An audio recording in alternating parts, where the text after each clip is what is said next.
Hello friends, congratulate on your new multi-disc screw press.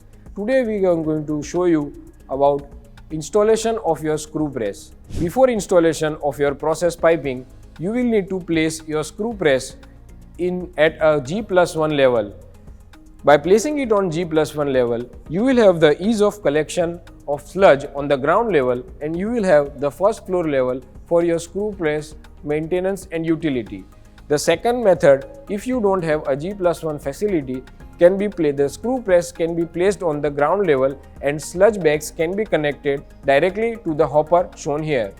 Now that you have placed your screw press, the first thing you will need to do is connection of process piping. The first piping you will need to connect is the filtered water outlet nozzle shown here. This will be connected to your treatment plant's main collection tank, which is your ETP or STP's main collection tank.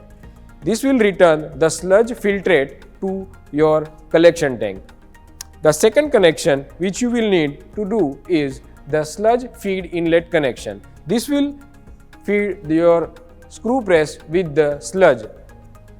The third connection which you will need to do is the overflow line connection. The overflow line connection will return your excess flow of sludge to the sludge feed tank. The overflow can be adjusted using the overflow weir pipe shown here.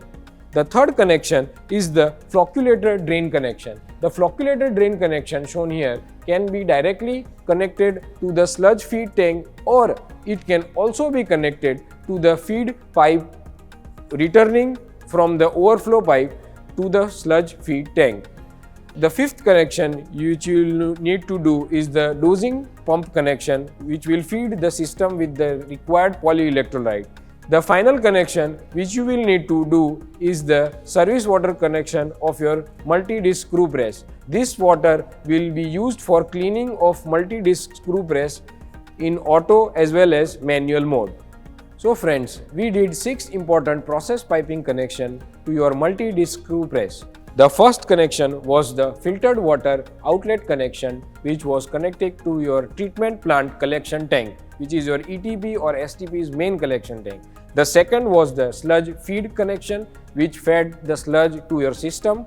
The third, overflow line, which was connected to your sludge feed tank for returning the excess overflow.